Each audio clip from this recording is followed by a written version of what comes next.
Ada dimulai. Bismillahirrahmanirrahim. Ada pertanyaan dari brosurnya? Ada beberapa pertanyaan dari brosur. Halaman pertama masuk ke halaman 2. Surat An-Nisa ayat 22. A'udzu billahi minasyaitonir rajim. Wala tankihu ma nakaha aba'ukum minan nisa'i illa ma qad salaf innahu kana fahishatan wa maqta wa sa'a sabila. Dan janganlah kamu kawini wanita-wanita yang telah oleh ayahmu kecuali pada masa yang telah lampau. Sesungguhnya perbuatan itu amat keji dan dibenci Allah dan seburuk-buruk jalan yang ditempuh. Pertanyaan pada kalimat, dan janganlah kamu kawini wanita-wanita yang telah dikawini oleh ayahmu kecuali pada masa yang telah lampau. Pertanyaan, apakah pada masa yang lampau di sini dimaknai sebelum turunnya ayat tersebut, Ustadz? Yakni ayat 22 Quran Surat An-Nisa, atau bagaimana, Ustaz? Iya. Maksudnya sebelum ada larangan kan itu kan. Jadi sebelum ada larangan ayat itu tidak masalah. Seperti itu. Akhirnya ada larangan ya jangan melakukan seperti itu. Semua kan sebelum ada larangan kan berarti boleh. Tapi setelah ada larangan jangan dilanggar. Homer itu juga awalnya sebelum ada larangan mereka minum homer. Tapi setelah ada larangan semua berhenti, tidak minum homer lagi. Apa lagi? Berikutnya di surat An-Nisa ayat 23, kelanjutan dari ayat yang saya baca. Hurrimat alaikum ummahatukum wa banatukum wa akhawatukum wa ammatukum wa khalatukum wa banatul akhi wa banatul ukhti wa ummahatukum allati arda'nakum wa ummahatukum allati arda'nakum wa akhawatukum minar rada'ati wa ummahatu nisaikum wa rabaibukum allati fi hujurikum min nisaikum allati dakhaltum bihinna fa illam takunu dakhaltum bihinna fala junaha alaikum wa halailu abnaikum alladhina min aslabikum wa an tajma'u bainal ukhtaini illa ma qad salaf innallaha kana ghafurur rahima. Diharamkan atas kamu mengawini ibu-ibumu, anak-anakmu yang perempuan, saudara-saudaramu yang perempuan, saudara-saudara bapakmu yang perempuan, saudara-saudara ibumu yang perempuan, anak-anak perempuan dari saudara-saudaramu yang laki-laki, anak-anak perempuan dari saudara-saudaramu yang perempuan, ibu-ibumu yang menyusui kamu, saudara perempuan sepesusuan, ibu-ibu istrimu yakni mertua, anak-anak istrimu yang dalam pemeliharaanmu dari istri yang telah kamu campuri. Tetapi jika kamu belum campur dengan istrimu itu dan sudah kamu ceraikan, maka tidak berdosa kamu mengawininya. Dan diharamkan bagimu istri-istri anak kandungmu atau menantu, dan menghimpunkan dalam perkawinan dua perempuan yang bersaudara, kecuali yang telah terjadi pada masa lampau. Sesungguhnya Allah Maha Pengampun lagi Maha Penyayang. Pertanyaan pertama dari ayat tersebut, apakah haram hukumnya bila saya mengawini anak pakde saya perempuan, yakni mengawini anak paman saya yang perempuan?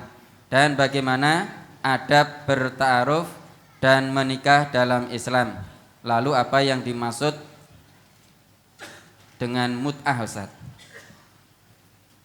Udah. Kalau kamu mengawini anak pakdimu, anak pamanmu, boleh apa tidak itu? Boleh. Itu saudara sepupu itu tidak termasuk mahram. Yang tidak boleh, yang termasuk mahram yang disebut dalam ayat itu tadi. Ya. Kalau anak kakakmu itu tidak boleh. Anak adikmu tidak boleh. Ya. Atau adiknya bapakmu tidak boleh. Adiknya ibumu yang perempuan kamu nikahi nggak boleh. Ya, tapi kalau anaknya boleh. Saudara sepupuan itu bukan mahram, boleh dinikahi. Ya, cara ta'aruf dalam Islam bagaimana? Ya ta'aruf, kenal mengenal. Nek cara Jawane nontoni itu ta. Boleh kalau kamu memang mau nyetia wanita, ya sebelum menentukan kamu datang dulu untuk melihat dari dekat boleh. Ya, memang saat itu saat nontoni. Ya. Tapi jangan nontoni moro sendirian terus apa itu bertemu sendirian enggak boleh, mesti ditemani orang tuanya. Nah, situ boleh tanya menanya, kenalan, ya. Apa yang ditanyakan, mungkin menerangkan tentang ya, pribadinya. Ya, itu boleh juga. Jadi yang begitu itulah nek cara Jawa nontoni, boleh begitu itu boleh. Mut'ah itu hadiah. Ya. Hadiah kalau tidak ayat tadi diterangkan kalau kamu menikahi wanita sebelum dicampuri sudah dicerai, wanitanya tidak mempunyai masa iddah. Belum dicampuri suaminya dicerai, jadi tidak ada masa iddah. Begitu dicerai oleh suaminya mau nikah dengan orang lain boleh, tidak usah masa iddah. Lah yang demikian itu ya si suami tadi yang mencerai istrinya tadi supaya memberi mut'ah. Hadiah lah. Kasih berbunga, kasih hadiah. Jadi mut'ah itu hadiah lah singkatnya begitu aja. Apalagi? Masih dari ayat tersebut. Bagaimana hukumnya menghimpunkan dalam perkawinan dua perempuan yang bersaudara? Awalnya lebih dahulu menikah dengan kakaknya. Tapi kemudian selingkuh dengan adiknya dan sampai hamil. Kemudian menikahi adiknya, sedangkan kakaknya belum diceraikan. Kemudian kembali lagi kepada kakaknya, tetapi tetap masih berhubungan dengan adiknya, bahkan sampai hamil lagi. Kemudian baru sang kakak diceraikan dan menikahi resmi dengan adiknya. Ustaz, bagaimanakah status anak-anaknya? Bahkan bagaimana status pernikahan seperti itu, Ustaz? Itu celutak itu namanya. Ya. Ngerti celutak? Ya, gua kata jadi itu menzinai adiknya, adik tirinya. Di dalam ayat tadi sudah diharamkan, dinikahi saja diharamkan. Apalagi dizinai. Kalau orang lain mungkin dinikahi boleh, dizinai tidak boleh. Jadi orang ini sudah zina, tambah lagi dibacakan menikahi yang bukan mahram, yang mestinya mahram, tidak boleh. Ya. Nah, itu dosa itu. Ya terus anaknya bagaimana? Anaknya tadi bagaimana? Lalu yang kamu tanyakan bagaimana? Kalau anaknya nggak salah apa-apa dia kan nggak salah apa-apa. Dia tidak menginginkan lahir dari seorang ibu zina itu sebenarnya tidak ingin anak itu. Tapi dia dilahirkan hasil perzinaan, ya yang dosa itu orang tuanya. Kalau anaknya sama dengan anak yang nikah sah sama. Kullu mauludin yuladu alal fitrah. Semua bayi yang lahir, apa itu lahir dari pernikahan yang sah, apa lahir karena zina, apa lahir diperkosa dan sebagainya sama. Tidak ada dosa apa-apa. Dalam Islam tidak mengenal dosa waris. lagi lahir wis nggawa dosane bapak itu enggak ada dalam Islam. Jadi bagi anaknya sama, punya hak masuk surga. Ya, sama dengan anak-anak yang lain samalah. Insya Allah sama. Walaupun dia anak zina, yang wong Jawa ngarani jare anak jadah gitu ya ta. Mun dise ajarani anak jadah gimana? Mungkin maksudnya mujahadah mungkin. Jadi sungguh-sungguh walaupun belum nikah digawe sungguh-sungguh. Dadi akhirnya. Itu enggak apa-apa, anak enggak dosa sama sekali. Yang berdosa orang tuanya. Jadi seperti kambing saja itu. Tidak kenal mahram dan bukan mahram. Udah. Maka Nabi kita mengatakan ipar itu mematikan. Ya. Punya istri, terus punya adik perempuannya ikut di situ juga, lah itu bisa mematikan. Nah, orang tua umumnya kan tidak tahu, ya, umumnya nggak tahu. Terus gentilon elok kayak gini Mbak Yune, padahal kakaknya laki, kakak iparnya laki-laki. Mungkin kalau kakaknya atau kakaknya perempuan sendiri tidak membolehkan, jangan ikut saya. Ya, bab ini dengan suami saya tidak mahram. Bisa salah paham, wong tuane nesu mungkin. Dititipi adine siji ra gelem lho ta. Dititipi adine siji ra gelem. Lah padahal bal dititipi gelem terus hamil dengan kakaknya itu gimana? Yang salah sapa? Ya, terus dikandani kok nekat. Maka ipar itu mematikan. Ya. Apalagi itu tetap dosa besar itu. Perkara anaknya tidak apa-apa, tidak membawa dosa. Punya hak sama dengan anak-anak yang lain. Brosur halaman 3, ayat yang di tengah. An-Nur ayat 32. Wa ankihul ayama minkum was-solihina min ibadikum wa imaikum iyakunu fuqara yughnihimullahu min fadli wallahu wasi'un alim. Dan kawinkanlah orang-orang yang sendirian di antara kamu dan orang-orang yang layak berkawin dari hamba-hamba sahayamu yang lelaki dan hamba-hamba sahayamu yang perempuan. Jika mereka miskin, Allah akan memampukan mereka dengan karunia-Nya. Dan Allah maha luas pemberiannya lagi maha mengetahui.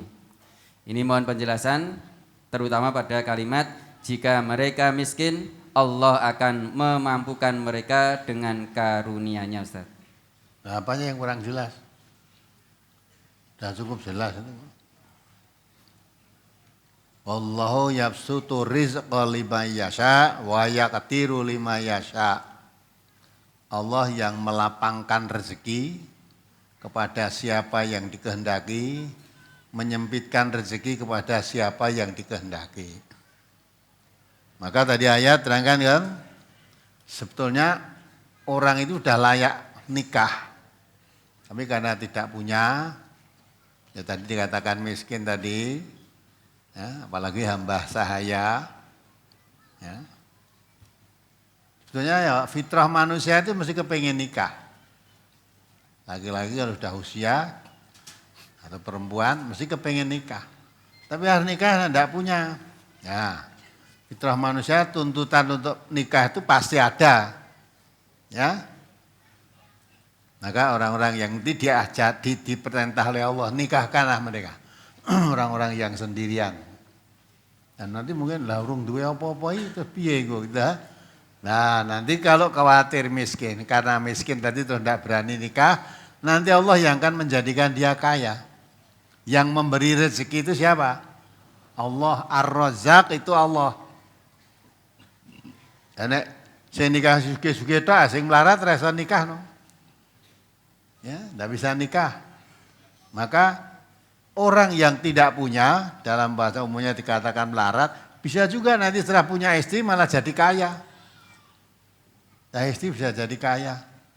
karena sudah merasa punya tanggung jawab, kerjanya terus meningkat, ya, sungguh-sungguh, dan istrinya juga jarakan pun jadi suaminya orang tidak punya, dia juga ikut membantu menegakkan ekonomi, Allah memberi jalan.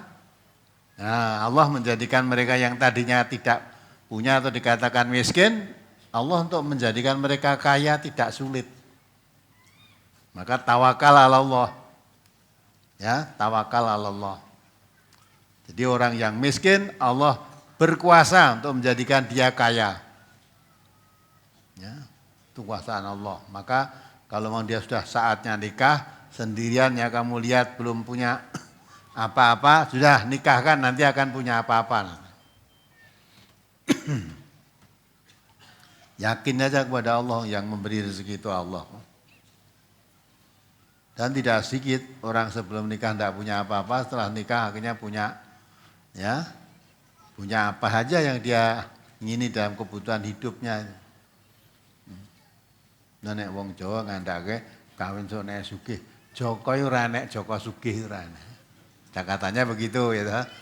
Jadi kawin nek sugih, ya, nek iso gawe omah, iso tuku mobil, iso lah baru nanti nikah. Ya. Ada yang begitu. Tapi nek urung duwe mobil, urung karo nikah. Ya. Engko ora ndek nikah kowe jajan wae kan. Nah, itu kan. Padahal tuntutan biologis itu ada, maka itu sekalipun dia orang tidak punya, kalau sudah saatnya nikah, perintah Allah tadi kawinkanlah orang yang sendirian, kata kamu. Saya untuk orang urip dewe itu jangan nikahkan dia. Kalau dia nanti melarat, nanti Allah yang akan menjadikan kaya dia.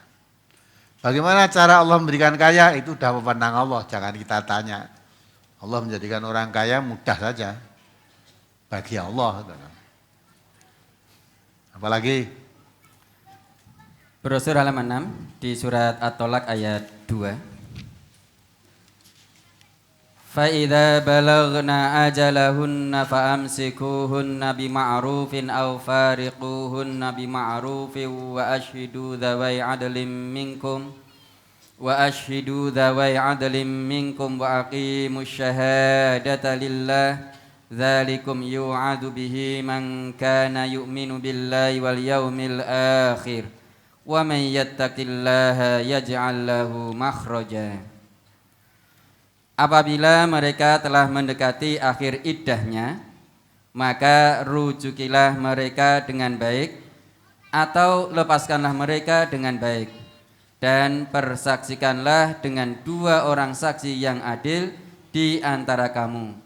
Dan hendaklah kamu tegakkan kesaksian itu karena Allah. Demikianlah diberi pengajaran dengan itu orang yang beriman kepada Allah dan hari akhirat. Barang siapa yang bertakwa kepada Allah, niscaya dia akan mengadakan baginya jalan keluar. Pertanyaan pada kalimat, barang siapa yang bertakwa kepada Allah, niscaya dia akan mengadakan baginya jalan keluar. Apakah maksudnya jalan keluar di dunia dan di akhirat, Ustaz? orang yang bertakwa itu diberi jalan keluar. Ya, wa may yattaqillaha yaj'al lahu makhrajan. Jadi jalan keluar apapun. Lah orang yang bertakwa kepada Allah ini maksudnya kan di dunia. Kalau di akhirat kan sudah tidak ada apa itu, ini orang bertakwa, orang kafir, ya hanya memetik hasil daripada yang dikerjakannya. Nah, jalan keluar yang dimaksud jalan keluar di dunia ini. Ya. Kalau di akhirat, kalau dia memang orang bertakwa, sudah tempatnya sudah di surga. Karena Allah membuat surga itu uiddat lil muttaqin. Khusus Allah buat surga itu untuk orang bertakwa, bukan untuk yang lain. Ya, jalan keluar dari mana? Ya, apa dimasukkan neraka dulu terus masuk surga? Enggak. Orang bertakwa tidak pernah merasakan sentuhan neraka. Tidak pernah. Saya dibaca surat Az-Zumar itu. Surat Az-Zumar, surat ke-39 ayat 61. Wa yunajjillahu alladhina taqaw bimafazatihim la yamassuhumus su'a wa la hum yahzanun. Dan Allah menyelamatkan orang-orang yang bertakwa karena kemenangan mereka. Mereka tidak disentuh oleh azab dan tidak bersedih hati. Ya enggak? Orang ahli surga, orang bertakwa itu tidak pernah disentuh oleh azab. Tidak disentuh. Wa yunajjillahu alladzina taqaw bimafazatihim. La yamassuhumus su' walahum yahzanun.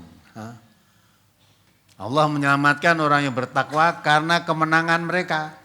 Itu ketika di dunia. Bertakwa itu ketika di dunia, selamat dia. Karena dia mengendalikan diri, melaksanakan perintah Allah, lalu menjauhi larangan Allah. Lah orang yang semacam itu ya diselamatkan oleh Allah. Mereka tidak disentuh oleh azab, tidak disentuh oleh azab neraka. Dan tidak pula mereka bersedih hati. Jadi orang bertakwa itu tidak pernah disentuh neraka dan tidak pernah bersedih hati. Maka wa may yattaqillaha yaj'al lahu makhrajan, itu orang yang bertakwa kepada Allah diberi jalan keluar. Dari jalan keluar apa? Apa saja.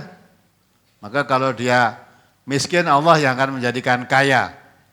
Diberi jalan keluar dari semua kesulitan yang dihadapi. Ayat lain Allah mengatakan wa may yattaqillaha yaj'al lahu min amrihi yusra. Siapa yang bertakwa kepada Allah akan dimudahkan urusannya. Semua urusannya dimudahkan oleh Allah. Diberi jalan keluar dari kesulitan yang dihadapi. Ya, wa yarzuqhu min haitsu la yahtasib. Kalau dia kesulitan masalah rezeki, Allah akan memberi rezeki yang tidak disangka-sangka. Wa yarzuqhu min haitsu la yahtasib. Coba dibaca ayat sebelumnya itu, surat itu juga. Akhir ayat itu loh, ayat 2 kan, wa may yattaqillaha yaj'al lahu makhrajan tadi kan. Ayat itu juga ada, wa may yattaqillaha yaj'al lahu min amrihi yusra wa yarzuqhu min haitsu la yahtasib. Ayat 2 masuk ke ayat 3. Wa may yattaqillaha yaj'al lahu makhraja wa yarzuquhu min haitsu la yahtasib. Wa may yatawakkal 'alallahi fahuwa hasbuh. Innallaha balighu amri qad ja'alallahu likulli syai'in qadra. Nah, itulah dijaminan oleh Allah kepada orang yang bertakwa. Yo, diartikan. Barang siapa bertakwa kepada Allah, niscaya dia akan membukakan jalan keluar baginya, dan dia memberikan rezeki dari arah yang tidak disangka-sangkanya. Dan barang siapa bertawakal kepada Allah, niscaya Allah akan mencukupkan keperluannya. Sesungguhnya Allah melaksanakan urusannya, sungguh Allah telah mengadakan ketentuan bagi setiap sesuatu. Ya, takwa itu ya sangat penting sekali untuk menyelesaikan segala persoalan hidup. Adapun di akhirat nanti sudah jelas jaminannya pasti masuk surga. Orang takwa pasti masuk surga.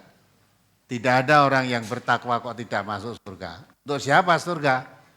Wong Allah membuat surga disediakan untuk orang-orang yang bertakwa. Uiddat lil muttaqin, untuk orang bertakwa. Lah kalau orang takwa tidak masuk surga, yang nempati surga siapa? Jadi kalau di akhirat besok, orang yang bertakwa pasti masuk surga. Lah ketika di dunia, Allah memberi jalan keluar dari kesulitan yang dihadapi.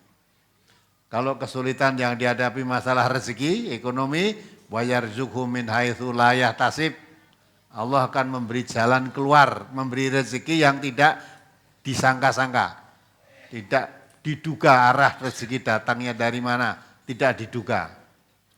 Yang mendapat rezeki itu sendiri tidak mengira kalau akan mendapatkan rezeki dari yang diperoleh itu, tidak disangka-sangka. Dan Allah menjadikan semua urusannya mudah.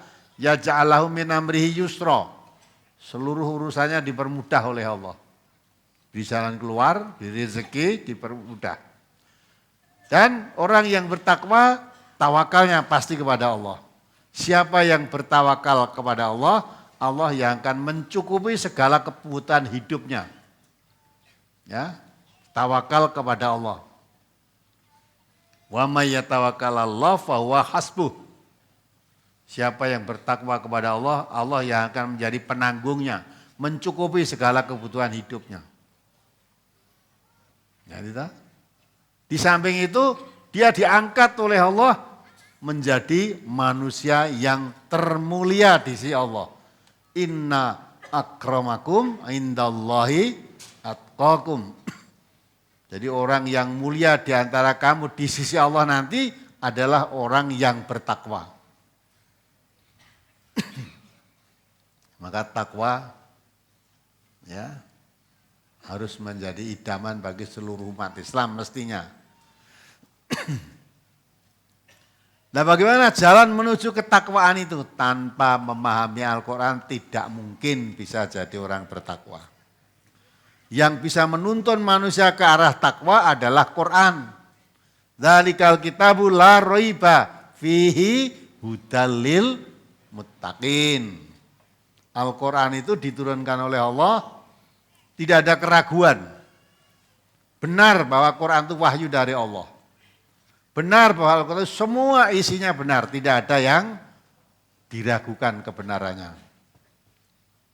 Nah, di samping itu fungsinya Quran itu hudalil muttaqin. Petunjuk bagi orang-orang yang bertakwa atau orang-orang yang akan bertakwa. Maka kalau kepingin jadi orang bertakwa kok menolak Al-Quran, ajaran Al-Quran, malah jangan mengambil hukum dari Al-Quran, nah sampai mati kamu nggak jadi orang takwa. Syarat dari takwa harus memahami, mengamalkan Al-Quran, mengamalkan Al-Quran. Lah untuk bisa mengamalkan kalau nggak mempelajari apa yang diamalkan? Maka Quran diturunkan lihat dulu ayatihi waliyatadzakkara ulul albab. Supaya dipelajari tiap-tiap ayatnya. Dengan mempelajari tiap-tiap ayatnya itu, orang yang punya akal pikiran yang sehat mendapat pelajaran. Nah, pelajaran itulah yang dijadikan tuntunan dalam hidup ini. Oh, ini larangan Allah, tinggalkan. Oh, ini perintah Allah, dilaksanakan. Nah, kalau sudah begitu, jadi orang yang bertakwa. Orang bertakwa jaminannya surga. Tidak pernah orang bertakwa disentuh api neraka itu enggak pernah. Enggak pernah. Bersedih ya tidak. Bos senengnya seneng tok di akhirat nanti. Nah, di dunia apa yang disedihkan? Kesulitan apapun diberi jalan keluar oleh Allah. Ya. Dimudahkan urusannya, diberi jalan keluar, diberi rezeki yang tidak disangka-sangka. Terus ditambah lagi kalau kamu tawakalnya pada Allah, kebutuhanmu dicukupi. Jangan tawakal kepada yang lain, kepada Allah saja. Kita ketergantungan kepada yang lain, ya Allah sudah tidak sudi. Ya. Allah itu disekutukan ya samping kepada Allah juga kepada yang lain selain Allah, Allah lepas tangan.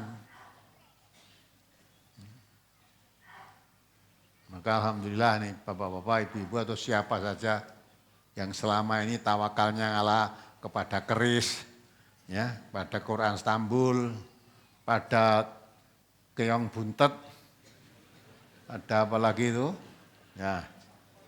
ya macam-macam. Ada Kiai Tani, ada Lulang Buladoh, udah ada penentraman. Tawakalnya ke sana semua, untung belum mati sudah taubat. Kalau sampai mati, Allah cuci tangan, tidak mau ngurusi. Tidak ada tempat untuk yang seperti itu. Ya, maka mudah-mudahan yang tadinya tawakalnya kepada benda-benda yang dijadikan jimat itu, sekarang udah ya buang jimat itu, tawakalnya beralih mutlak kepada Allah. Nah, itu Allah akan menjamin. cukupi kebutuhan. Beri rezeki yang tidak disangka-sangka. Loh, saya itu sudah takwa tapi kok mencari ekonomi masih sulit. Nah, takwakah menurutmu? Ya dah? Menurut saya sudah bertakwa, lah kok ekonominya masih sulit. Ukuran takwa itu yang jangan kamu sendiri yang ukur. Fala tuzakku anfusakum huwa a'lamu bimani taqo. Jangan merasa dirimu sudah baik, dirimu suci, dirimu sudah bersih dari dosa, baik sendiri, tidak. Yang paling mengetahui siapa yang bertakwa adalah siapa? Allah. Huwa a'lamu bimani taqo. Allah lah yang paling mengetahui siapa yang bertakwa. Menurut ukuran saya sudah bertakwa, tapi menurut Allah belum. Nah, maka itu ketakwaan kita harus kita tingkatkan. Dan tawakal kita hanya satu kepada Allah. Jangan dipecah-pecah kepada yang lain-lain. Allah tidak butuh kita. Kalau kita tawakalnya kepada selain Allah, Allah sudah tidak sudi lagi ngurusi kita.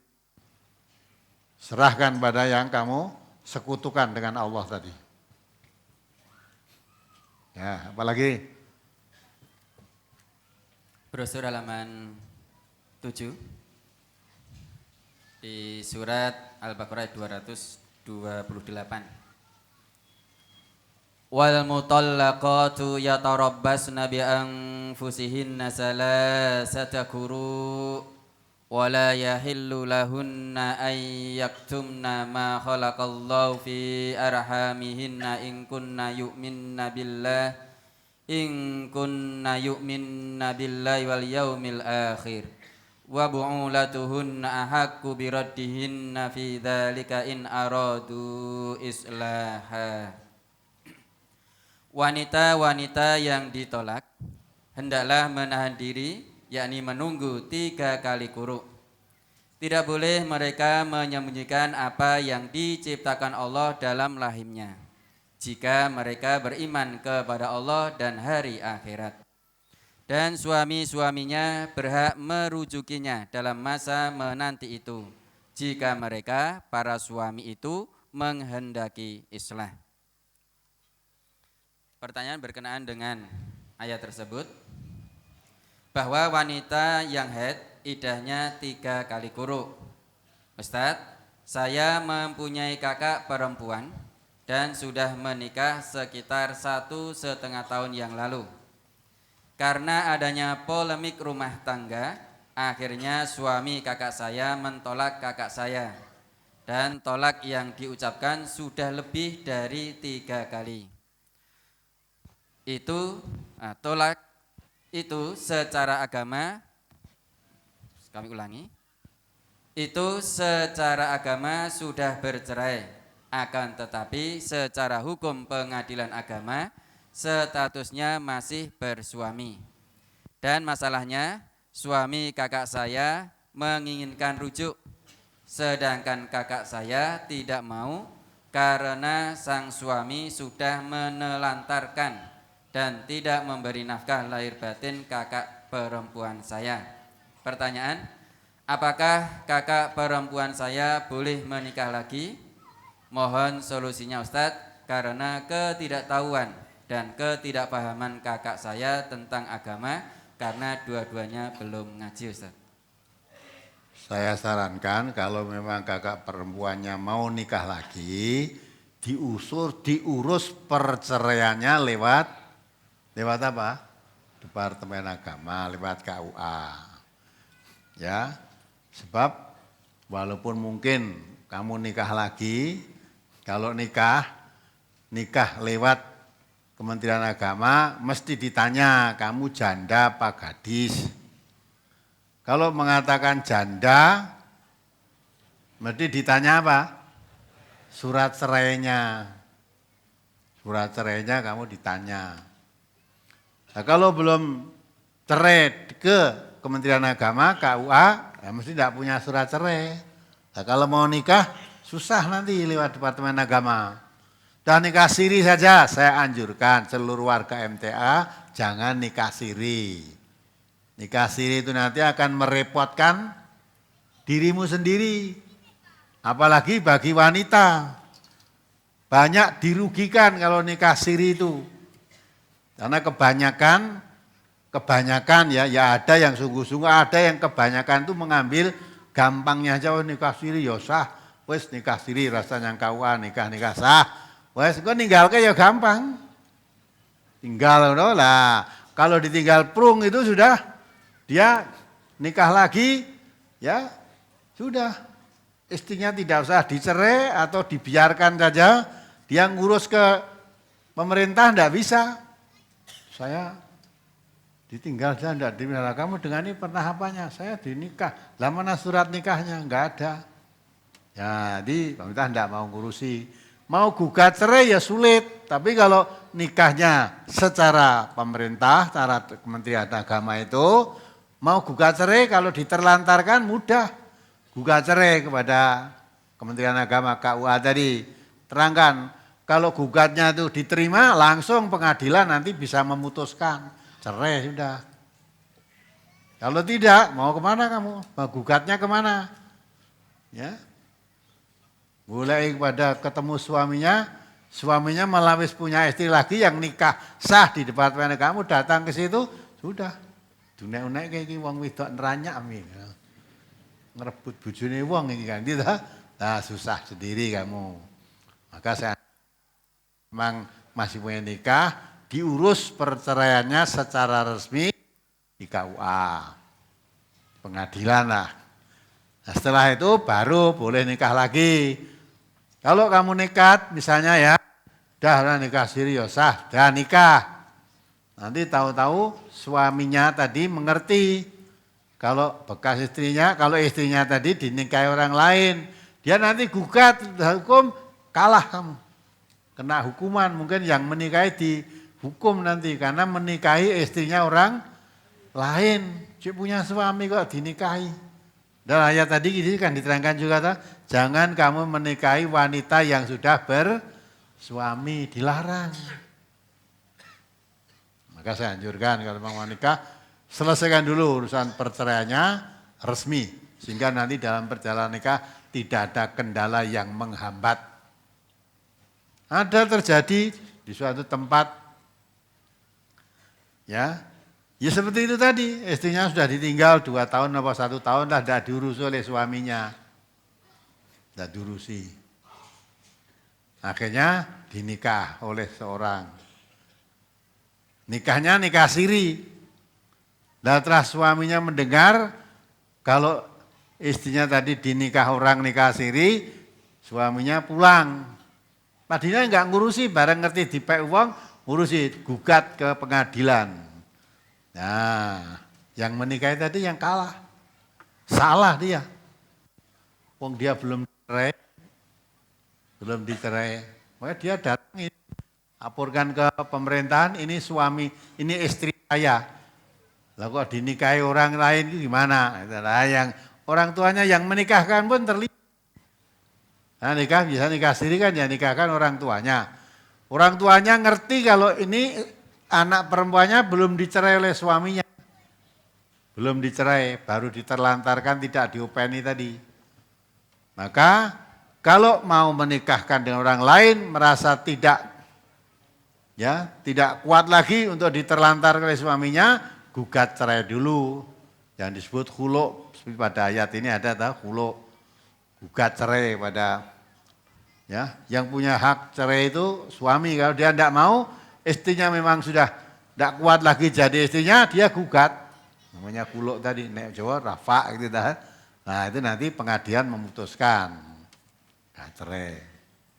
Baru boleh nikah. Tahapan sahidahnya habis baru nikah. Apalagi?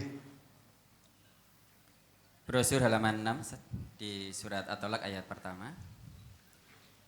Ya ayuhan nabiyyu in talaqtumun nisaa fatalliquhunna li'iddatihinna wa ahsul iddah wattaqullaha rabbakum la tukhrijuhunna min buyutihinna wa la yahrujna illa ayyatina bifahishatin mubayyinah wa tilka hududullah wa man yata'adda hududallahi faqad dzalama nafsah la tadri la'allallaha yuhdisu ba'da dzalika amra. Hai Nabi, apabila kamu mentolak istri-istrimu, maka hendaklah kamu tolak pada waktu mereka dapat menghadapi idahnya yang wajar. Dan hitunglah waktu idah itu, serta bertakwalah kepada Allah Tuhanmu. Janganlah kamu keluarkan mereka dari rumah mereka, dan janganlah mereka diizinkan keluar kecuali kalau mereka mengerjakan perbuatan keji yang terang. Itulah hukum-hukum Allah. Dan barang siapa yang melanggar hukum-hukum Allah, maka sesungguhnya dia telah berbuat zalim terhadap dirinya sendiri. Kamu tidak mengetahui, barangkali Allah mengadakan sesudah itu suatu hal yang baru. Pertanyaan, dalam Islam dituntunkan walau sudah tolak dianjurkan masih tinggal di rumah sampai masa idahnya. Bagaimana dengan kebiasaan orang kita yang habis tolak malah dikembalikan ke orang tuanya, Ustaz? Lah kamu nurut agama atau kebiasaan orang kita? Ya, lah umumnya begitu kok. Maka Allah mengatakan wa in tuti aktsara man fil ardi yudilluka an sabilillah.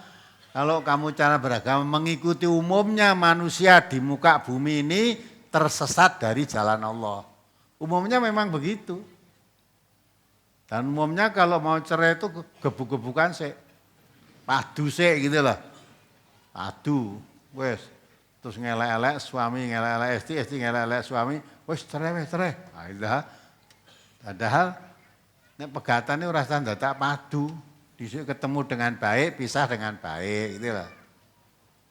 Nah, cerai dengan baik. Kalau sudah cerai, menurut agama masih boleh tinggal di rumah. Dan selama masa idah, suami masih berkewajiban memberi nafkah. Selama masa idah. Tapi nggak boleh memberi nafkah batin. Ya, nafkah warga itu masih makan, minum, dan sebagainya, selama masa idah masih tanggungannya. Ya. Nah, umumnya orang sudah tidak masa idah, sudah diwehi, ya, apalagi masa idah. Ya. Kok cik neng kono lho, tangkon lunga wae.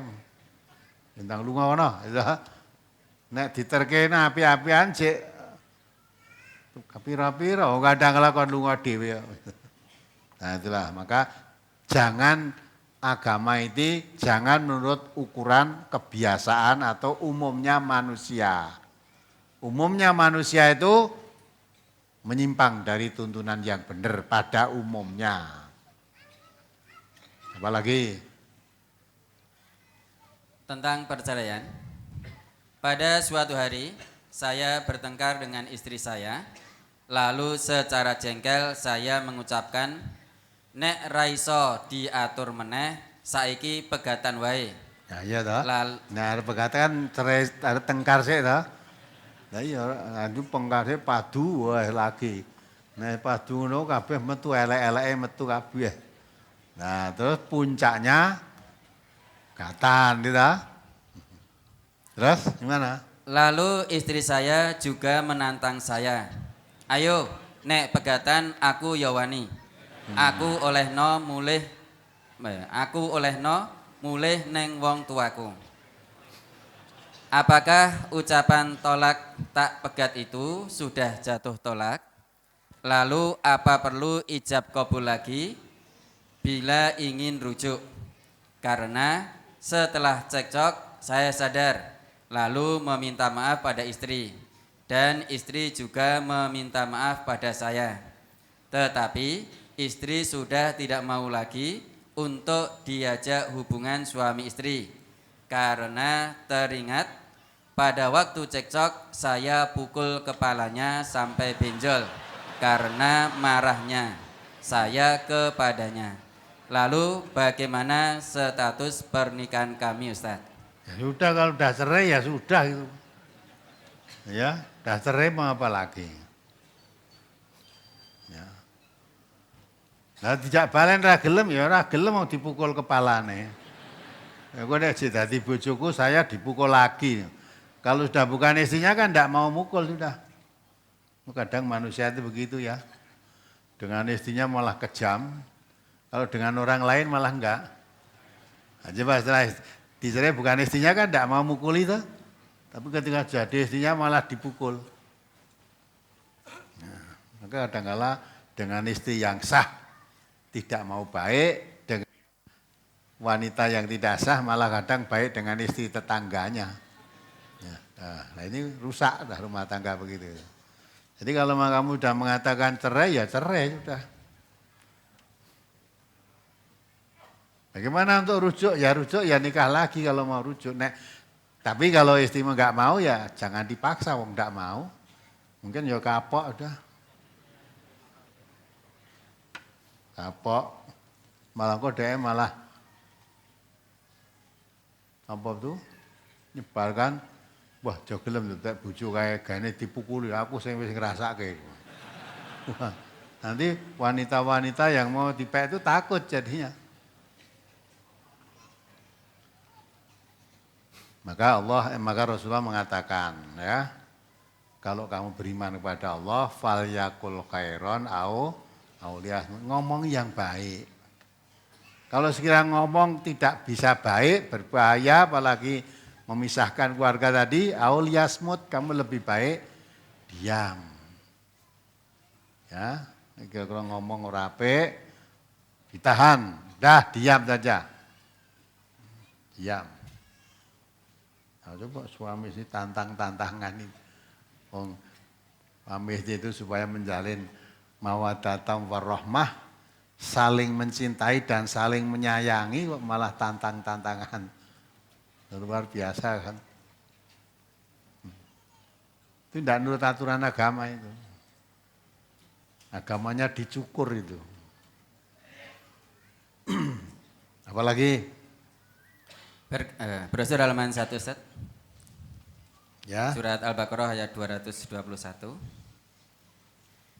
Wala tankihul musyrikati hatta yu'min wala amatum mu'minatun khairum min musyrikati walau a'jabatkum wala tunkihul musyrikina hatta yu'minu wala abdum mu'minun khairum min musyriki walau a'jabakum ulaika yad'una ilan nari wallahu yad'u ilal jannati wal maghfirati bi'idhnih wa yubayyinu ayatihi linnasi la'allahum yatazakkarun.